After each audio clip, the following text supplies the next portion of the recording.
Well, the thing I'll ask you going on forward now will be your relationship and your battles that I saw over the years going against Kobe Bryant.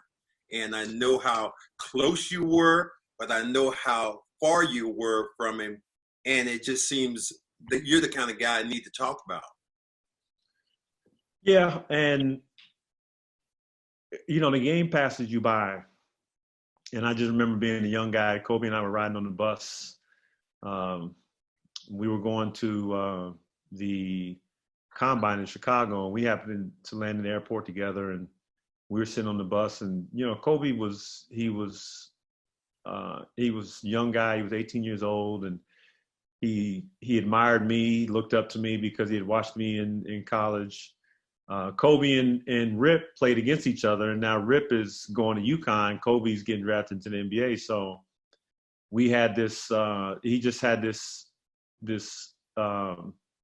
young excitement, this enthusiasm about him to come into the league and improve himself. So that's the Kobe I always remember whenever I played against him. We always competed, and obviously he wanted to always prove to people that he was better than me because I was drafted higher than him. But that's probably the source behind our rivalry. We had an intense rivalry when I played in Seattle, and then obviously playing in the finals in Boston. So it just seemed as though we had so much, going in. We came in together and we went in different directions. So it just seemed like there's a point where you could just sit down and, that 30 for 30 comes out and you get a chance to sit down with your family somewhere on the beach somewhere and just kind of conversate about, everything that you went through. And, there's things that he had to deal with. And in the year we beat him in 2008, and then when they beat us in 2010, like to be able to share those stories and the year in between, it never will come to fruition. And it was sad to me to know that conversation will never be had, because it wasn't like I had anything against him. I just loved competing against him. I wanted to beat him as much as he wanted to beat me. So it just was, you think about it, it's like, wow, we played a game for a living for our whole lives. And I think in a lot of situations, Max, when you're playing in a city like Boston and LA, has this huge rivalry, and to some extent you're made to hate anything. You know how it is. Yes. And but when you get removed from it, you realize, like, what is it that I really hate? I don't hate you. I don't dislike you for anything. We just played a game of basketball, and we won one against you. You won one against us, and it was a great battle. And you just kind of walk away from it and just appreciate the competition and the lessons learned. But you can't walk away from it with any, ill will or any anger, because somebody's got to get the best of somebody at some point, and then you look at, I always make the reference to Russell. I don't know what year he retired, but if you think about that, what was it? What year did he retire? Do you know? I think I want to say it was 64, maybe, something like that, someplace in there. So you're talking about Bill Russell's retired in 64. He retired 54 years ago. So you're talking about 50 years. I wasn't even alive when he retired.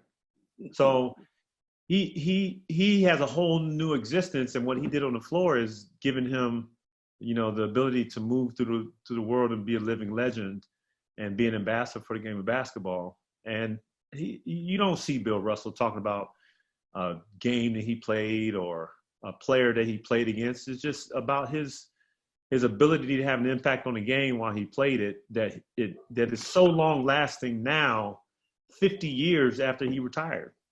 Well, you're just the opposite. Whatever doctor you went to, I need to go there, because I'm the opposite. I don't like the Lakers. I don't like all those guys. I don't like Worthy.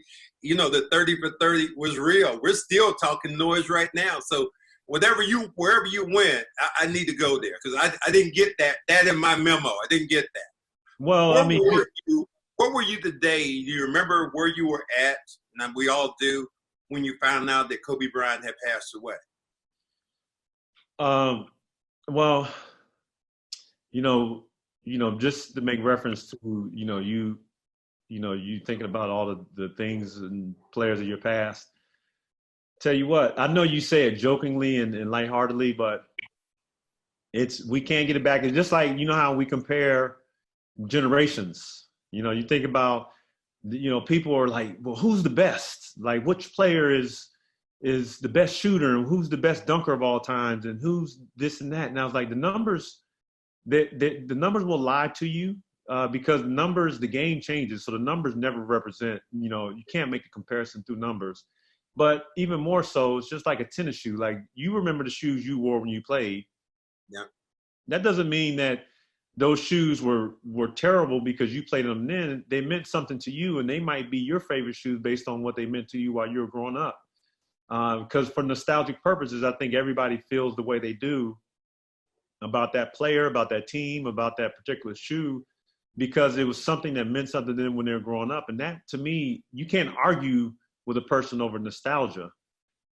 So, in present day, I think about things that mean something to me and how they've affected me growing up. And that's always going to be the case. And that's why I don't argue with people who have opinions about who they think the greatest player of all times was, or the greatest shooter. But to answer your second question, I had a golf event that I had to participate in, a shootout in Hawaii. And I flew from Miami to Phoenix, and I landed in Phoenix about 10:15, and I had to wait an hour. Actually, it was 30 minutes. So we were a little delayed, and I was getting on the plane, and I remember trying to rush and get some water for the plane, and didn't think anything of it. I just got on the plane, and we took off. It was about 11:15, and my gate literally was across the hall from my departure gate was across the hall from where I arrived. And so it was another 6 hours to Hawaii, from Phoenix, which I didn't know was that long, but it was longer than I expected. And then I was sitting, and I kind of looked over, we were about to land, and I was looking over at the water in Hawaii, and I kind of looked over the seat. The woman, she had turned her phone on, and I seen Kobe Bryant in her phone. And I didn't think anything of it other than, something, Kobe must have said something. Because she sounded like she was having a conversation about Kobe Bryant. And then I turned my phone on, and then I was walking off the plane, and I had about 60 text messages, because I had been in the air for 6.5 hours. And this happened, within the first 30, 45 minutes of when I took off in Phoenix, because I started playing over my head when it happened. And, you think of all the things you could have done, like call them, like you tell people to be safe all the time, because we say be safe, stay healthy, be safe, especially now during this pandemic. But those words, they really mean something. Like, you got to be safe out in the streets, and you want people to think about what they're doing. Don't rush. Don't take things for granted. Pay attention on the streets. Like, there are other crazy people that you got to protect yourselves from. So when I landed, I started looking at my phone, and my wife said, I need you to call me as soon as your phone comes on, because she was nervous because I was flying longer than she had expected. So everybody called me, and then, I was walking through the terminal in Kona, and I just couldn't believe it. I couldn't believe it. And it was tough, because I was around a lot of people that wanted to have conversations just about basketball, about random stuff, and I was getting my bags, and I couldn't have a conversation. I couldn't talk. I was like, I'm sorry, but I don't want to talk right now. Because I was trying to kind of understand this, was this real? Like, you hear stuff like this all the time. To see someone so young be removed from the earth is tough. He has so much life to live, and you start to think, wow, this could have been anybody. This could be us. You think about what your kids would go through, what they'd have to deal with. And I was like I was in the wrong place. You know, what better place to be in was Hawaii because it's so beautiful. But then I was so far away from my family that I felt, I guess I'm supposed to be here for a reason, but it's tough to be here and be alone in my family because they're struggling with this as well. Right.